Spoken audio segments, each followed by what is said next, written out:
Welcome to Jumpstart Your Joy. I invite you to join me as we explore what it looks like to choose joy in the messy middle. This is your host, Paula Jenkins.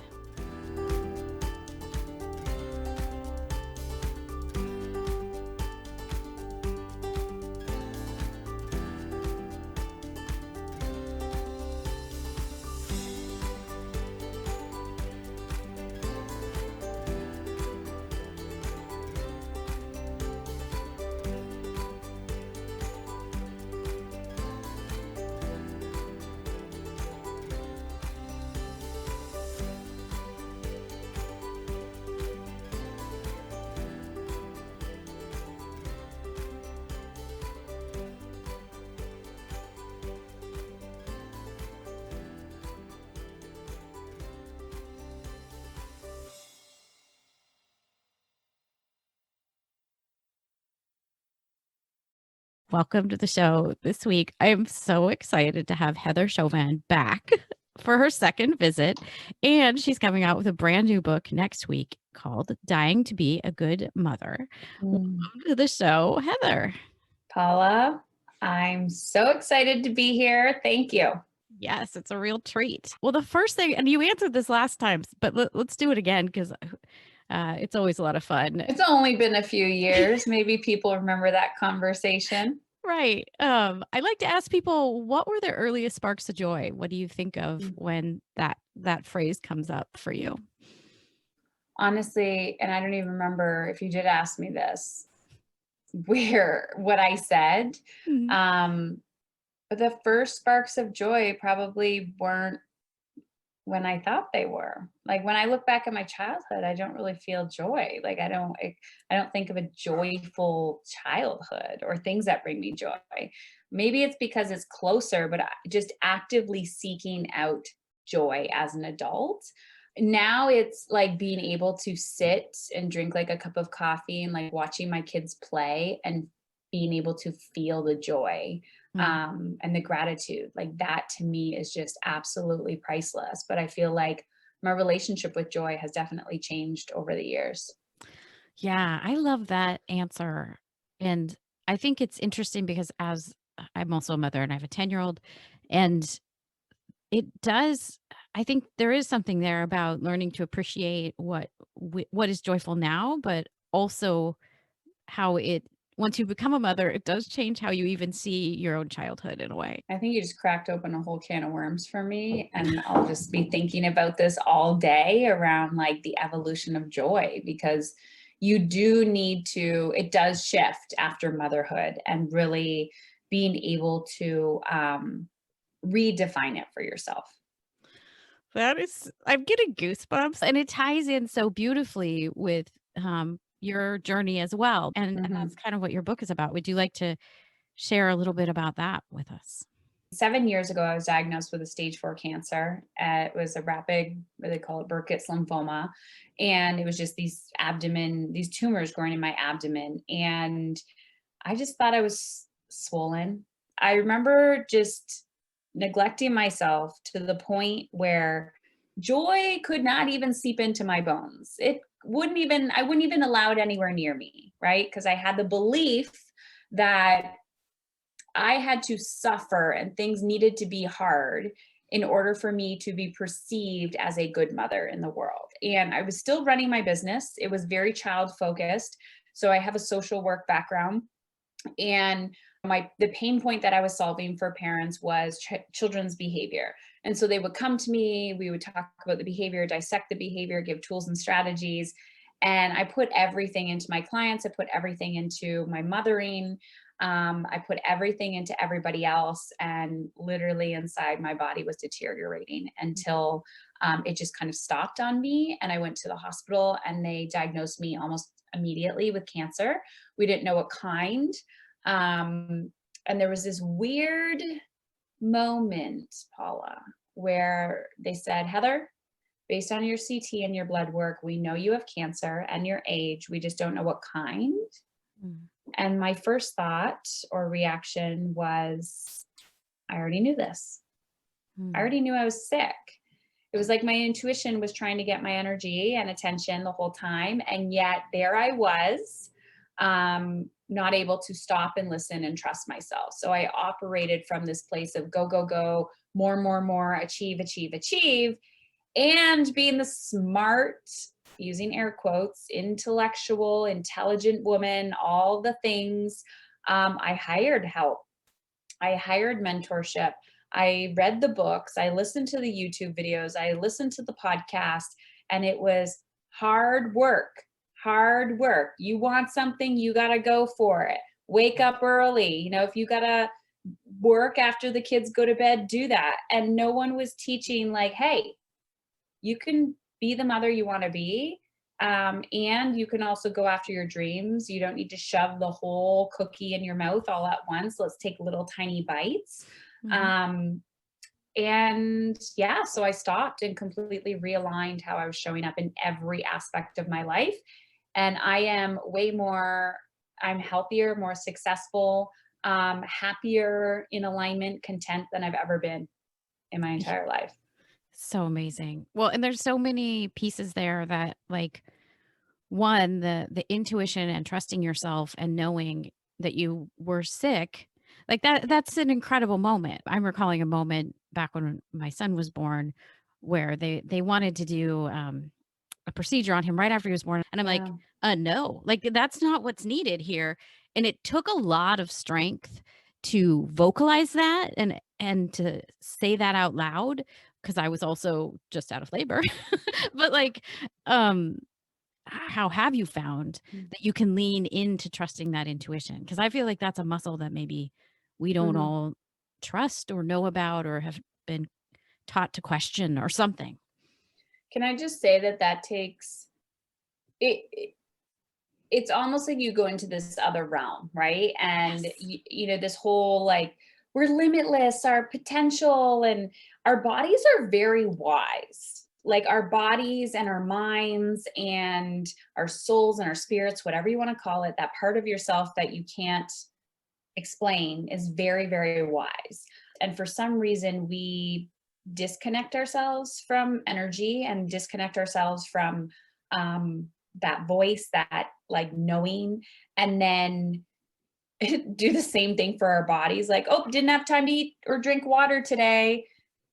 And then the body's like, oh my gosh, why are you doing this again? Now I'm going to go in survival mode. I'm going to try to shut you down. All right, I'm going to give you a cold so that you can take a break. Um, and then we're like, oh, I'm sick. Okay, I'll rest for 2 days. Okay, good. I'm good again. The body's like, oh my gosh, she's doing it again. Okay, let's give her another cold. Let's give her something else to get her attention.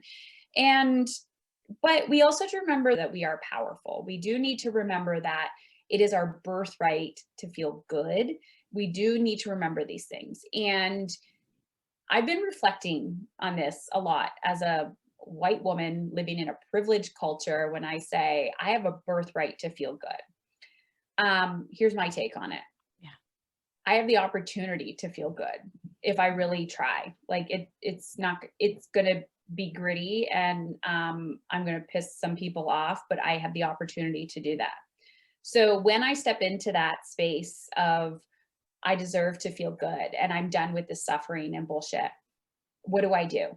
I have my little machete and I'm cutting down the tall grass and I'm blazing a trail for the women behind me.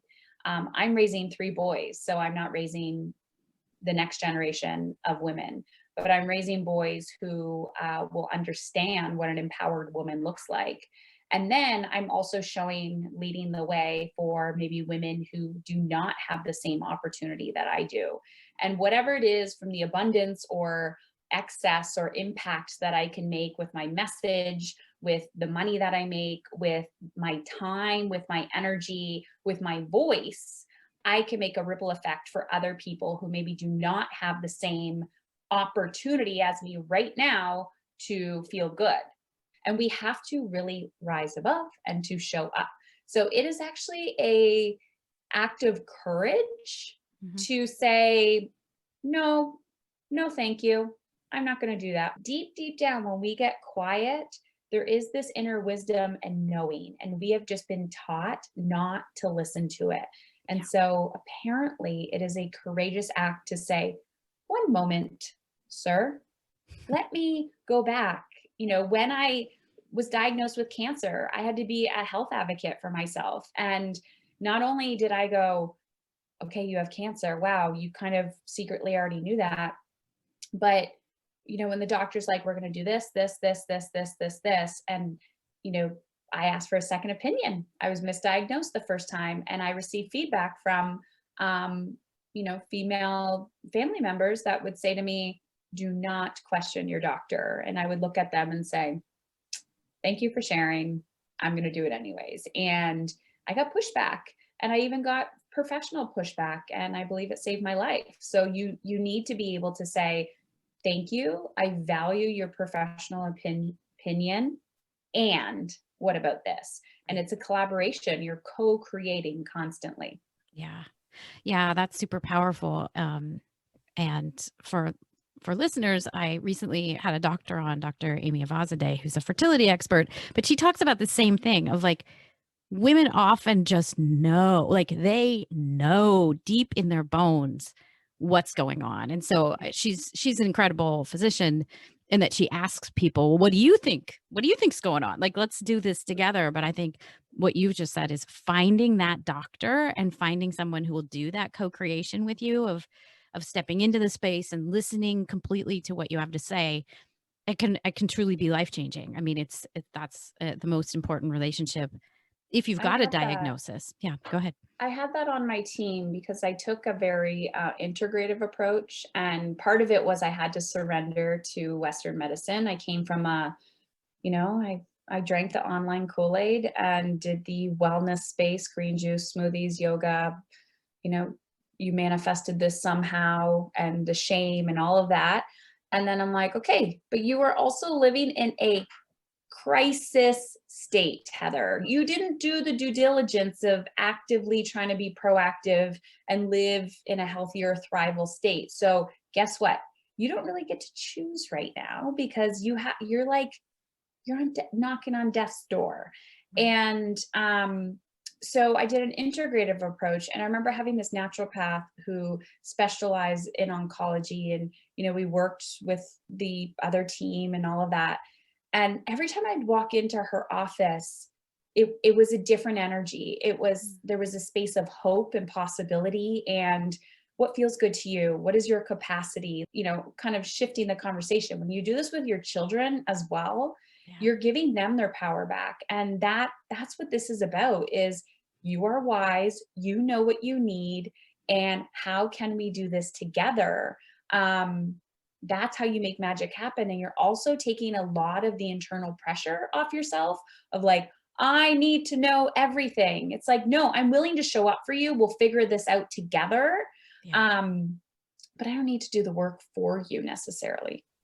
Yeah. I love that you've tied those two things together because it's like a relearning for both ourselves Yeah. as a mother, or if someone's in healthcare and seeking health that way, or it's also the same thing when we look at how do we interact with children, because it's reteaching us to trust ourselves, and it's showing them that it's okay. We don't have to just do it one way. I also have real resistance to labels.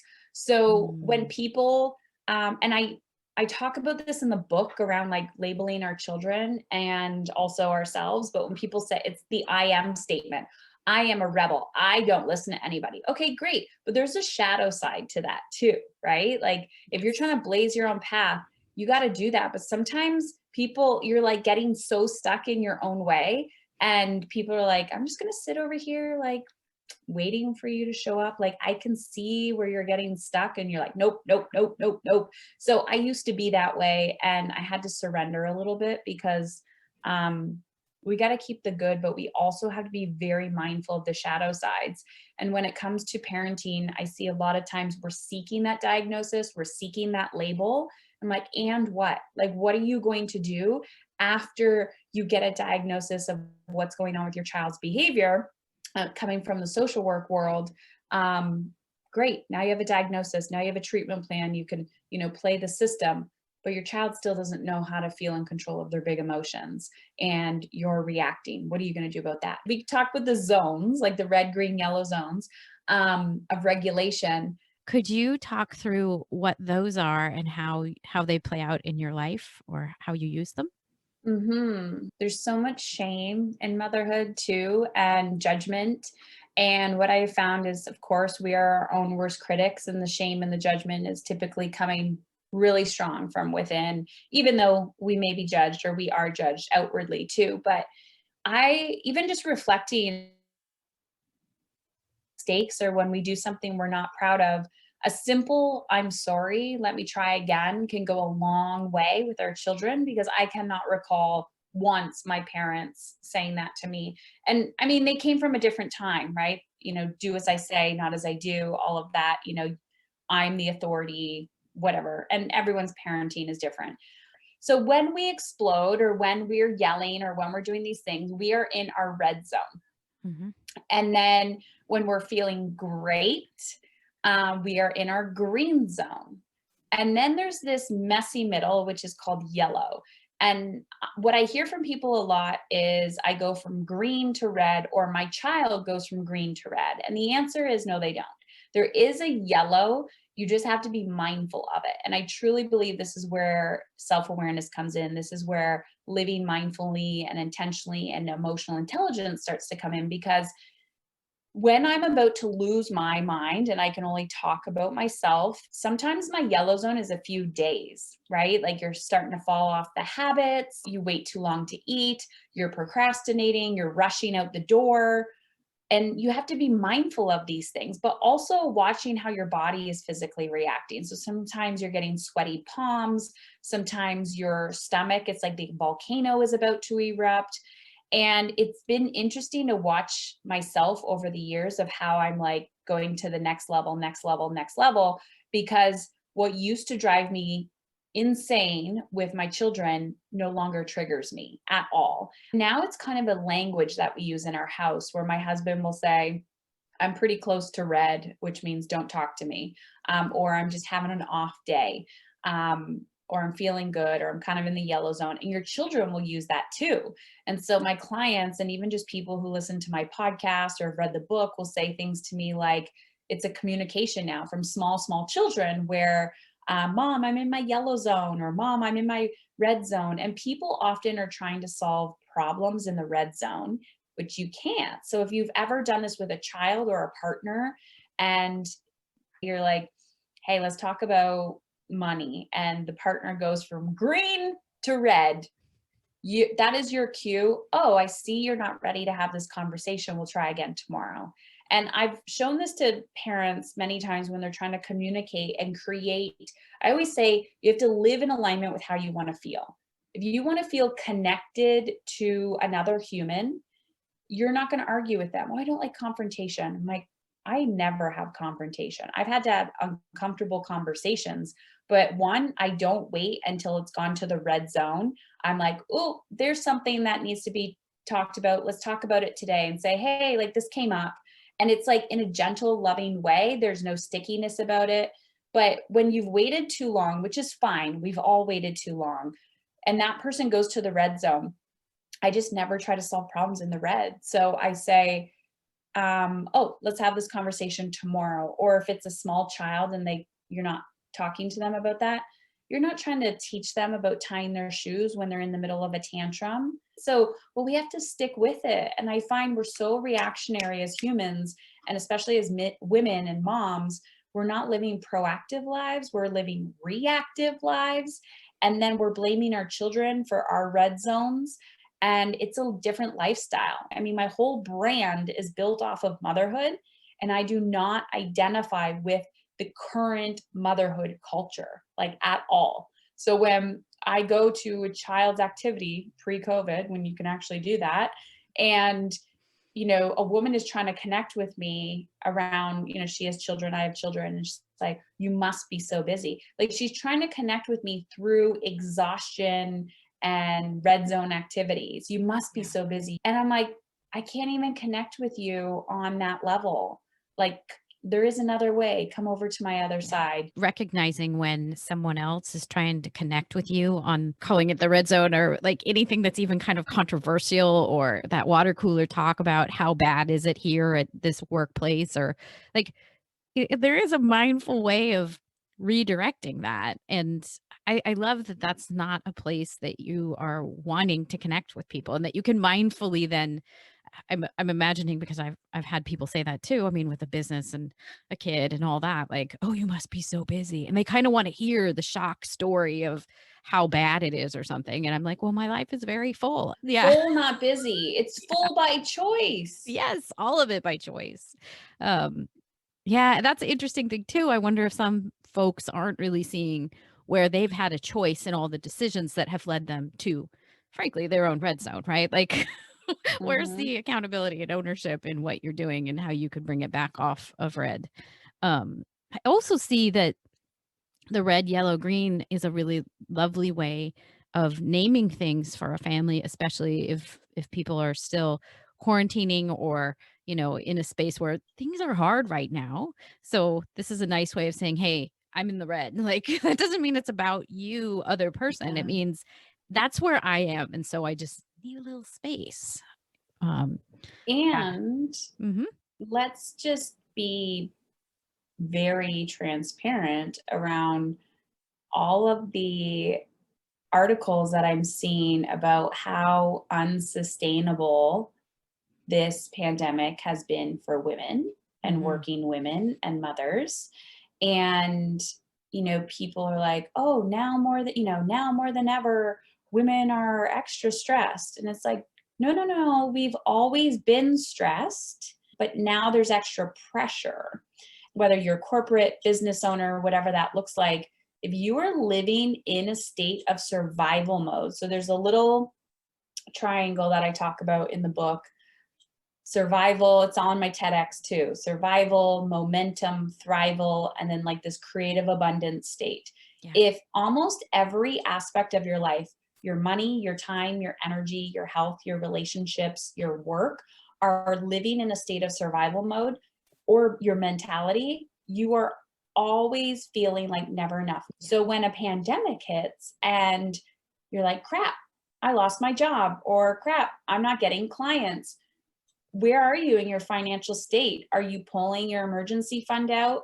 No, because you don't have one, right? So we realize how unsustainable our lives are. And I'm going to be honest because when this started, I was actually very grateful for cancer because it was a reminder to me that I've been here before. Yeah. And when COVID started and the pandemic was going down, I had a little bit of like deja vu of, oh, I've had this feeling before.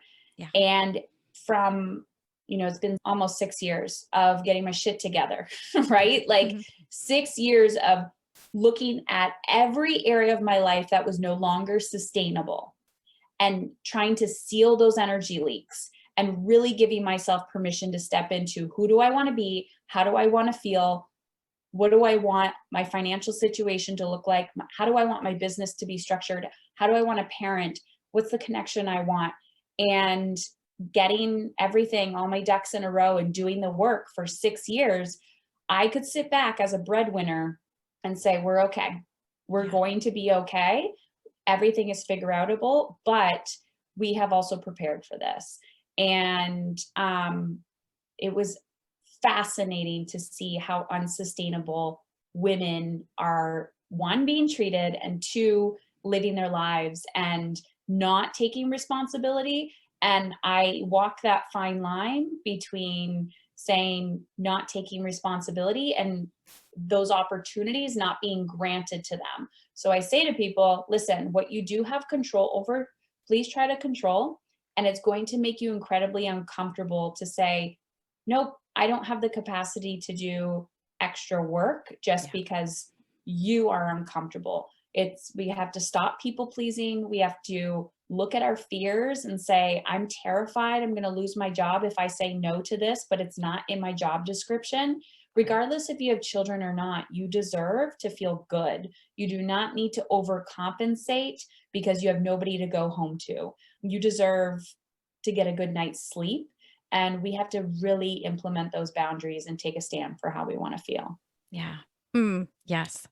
Well, and it's interesting because we have parallels, obviously not exactly the same, but I went through my own thing in 2010 where the birth of my son was way too long and I was diagnosed with PTSD afterwards. And I feel exactly what you said is that in a very different way, clearly, but that I had to figure all that stuff out. And this has probably, meaning the pandemic, not been as hard for me in many ways because I already had, like you said, filled those gaps of where can I actually put my energy in a way that feels good. And I mean, and I get to talk about joy every week too, but like like how can we align our lives in a way that we're not just giving away all of our energy, especially when like you said, I mean, we're working the third and the fourth shift right now, whether that be at, at home and then as a breadwinner and as the person helping kids with their schoolwork and then doing homework. Like the whole thing is too much and it's unsustainable. And so Yeah. we have to acknowledge that, but also ask others for help and let it not be acceptable that all the odd jobs and all the other weird little things that don't get done in a home fall to us. I mean, that's just everybody lives here. Everybody lives in this place. Expectations, Yeah. expectations. So my husband works at home with me within my company, and it's been like that for a few years. He has the capacity to help the kids with the education. And I always say, what would I do if that was not available? I may have hired somebody, or I may have said, guess what? You get a year off of education and we are doing unschooling. No expectations, right? Like, Mhm. or, you're going to go to school and we have the option to keep the kids home or send them in school right now. You got to go to school. I'm sorry, mom's got to work. But here's the thing, there's this perfectionism that comes out of I'm doing it wrong. Yeah. And my house is not perfectly clean. I just make it sure it's half decent behind what you can see right now.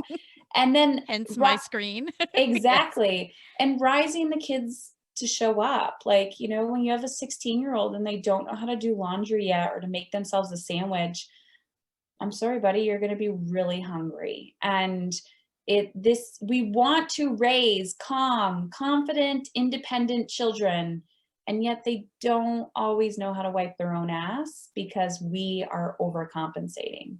Yeah. Yeah. Very well stated. And this is a great time for everyone to have that ability to say, well, why don't you try that? Like there's no rights and wrongs in how you make a peanut butter Yeah. sandwich.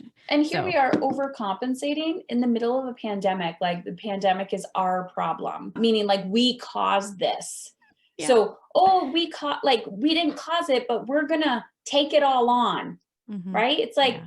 I didn't do this. How about we just drop all of the balls and sit with our discomfort of why we picked them all up in the first place? Yes. That is so good. Yes. My children are loved, they are fed, and I literally say, I'm like, "Do you feel loved today?" They're like, "Yes." I'm like, "Okay, good. I didn't yell. We're good." You're Yeah. safe? Good. Yeah.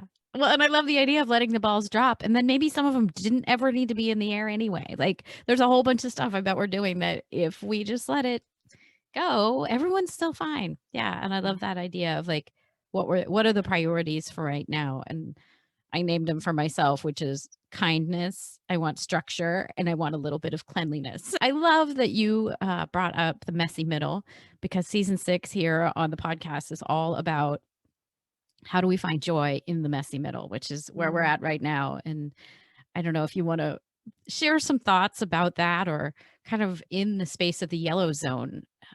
Maybe the better question even here is more contextual, which is like, how do we find our way back into green if we've been in yellow? Because I feel like that's kind of a similar thing of like, where's joy? It's probably more in the green zone. Well, I agree with you that joy is in the green zone, but I almost feel like joy is the goal. Hmm. I was watching an interview the other day, and I'm paraphrasing here, but it was with Seth Godin, the author, his new book, which actually I have right here. It's called The Practice. but he was explaining this like metaphor and how he's like, okay, you're on the swim team, the national swim team, and your coach is just drilling you, telling you your little flutter kicks suck and that you're not good enough, right? You got to tweak here, do this, do this, do this. So you're in the messy middle. You're like, nothing's ever good enough for this coach. I hate this person. Like, I'm done, I'm done, I'm done, right? You're pushing yourself and you're constantly 1 degree better. And you're like, yeah, go, got it, get that medal, whatever. Okay. You're at a local public pool the next day. A child is drowning in the deep end. What do? You are going to jump in and probably save that child even quicker than any average person because of the training that you did in your swim team. Yeah. You're not sitting there doubting yourself. You just go in rescue mode and you make it happen. And that is what joy is for me. Like, you have to fight for your joy. I had to fight for my joy. It's a daily choice, Just today, this morning, I decided I was going to be a hero and wake up at 5 o'clock in the morning. Did not wake up at 5 o'clock in the morning. I kept hitting snooze. I'm not perfect all the time, believe it or not. So then I wake up and I knew I had to work on this speech. At the end of the month, I'm doing a speech competition. And today I was like, why did you do this, Heather? Why did you commit to this process? And I'm like, I'm out. And I'm like, you can't be out because these people have already advertised and your face is all over the place. Like, you got to do this. You got to show up. I'm like, I'm scared it's not going to be good enough. And as I'm sitting there in front of my computer, pretending that I have writer's block and I can't do this and whatever, I, in my head, was like, I'm done with your pity party. Show up. You need to choose what you truly want and desire. And even though you're in the messy middle and it feels terrifying and scared, right? You're terrified and scared. What are you going to choose? Are you going to feel proud of yourself when you back out of this? No. So show up.